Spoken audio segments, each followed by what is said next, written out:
I didn't know Igor very well. We met in strange circumstances. We got stuck on an elevator. Those hours we spent together brought us closer. Recently I ran into him on the bus. It was 11 p.m. Igor suggested we take a night walk through the quiet city.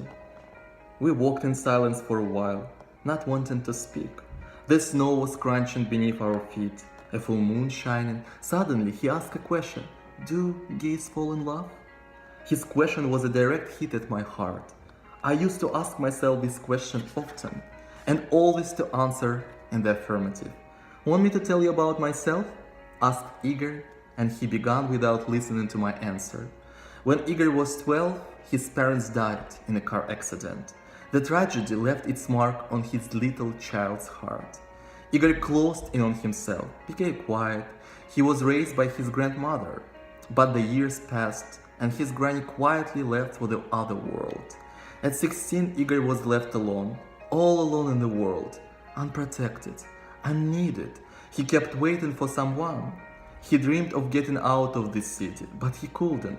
He couldn't because his nearest and dearest ones lay here. On quiet, rainy nights, he watched the dark sky. All people say that our relatives watch over us at night from the heavens. Igor looked at the sky, but saw nothing. Tears choked him, his heart ached. The sound of the rain increased his sadness. On winter evenings he sat on the sofa in the dark, remembering his papa, remembering his mama, his granny, remembering his carefree childhood, remembering the holidays, the work days, remembering the sound of slamming doors, the voices, the laughter. He took tranquilizer by a handful to forget everything for a while. He'd wake up and everything will be back to normal. The same empty apartment, ticking clock, and silence. Last summer Igor was coming from the cemetery. He was sitting at a cafe and guys sat down with him to have some ice cream. They started talking. They stayed until closing. Sergei, that was the guy's name, offered to walk Igor home.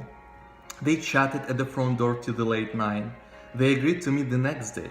For the first time in 9 years, Igor felt happy. Sergei and Igor spent day and night together. They went to the beach for the summer. The nights they spent together seemed magical. It lasted about a year. Then it stopped suddenly. Sergei didn't appear for several days. Igor decided to go see Sergei himself. It would have been better for me not to go, he told me. Better if I had waited and waited all my life. If only I didn't know he'd left me. Sergei's parents had exchanged their apartment and moved to another city. Sergei left without telling anything to Igor. For half a year, Igor was alone. He kept waiting for Sergei, waiting him to call. I don't know, was that love? I remember his words. We walked till morning. We agreed I'd call him that evening. We exchanged phone numbers and addresses. But I couldn't reach him that evening or the next day. Neither. That morning he hung himself in his quiet, empty apartment. The clock was ticking. His mouth was frozen. In a smirk or a smile. Maybe he was glad he had tricked life that had treated him so cruelly. Or that he would at last see his parents and his grandmother. He missed them so much. There were few people at the funeral. They took him to the cemetery, buried him. No one lamented. No one remembered him. Only the old lady from the next door cried over his coffin all night. And she's still lighting candles for him. Igor was a handsome boy. He would have been 24 in January. He died 2 days short of his birthday. If I could only bring him back, but you often think of people and remember them when they're already gone. Sergei, I think Igor's death won't be a shock to you. You forgot your promise not to leave him alone. I searched for your address for a long time. I'll make you read this, though you probably won't understand anything.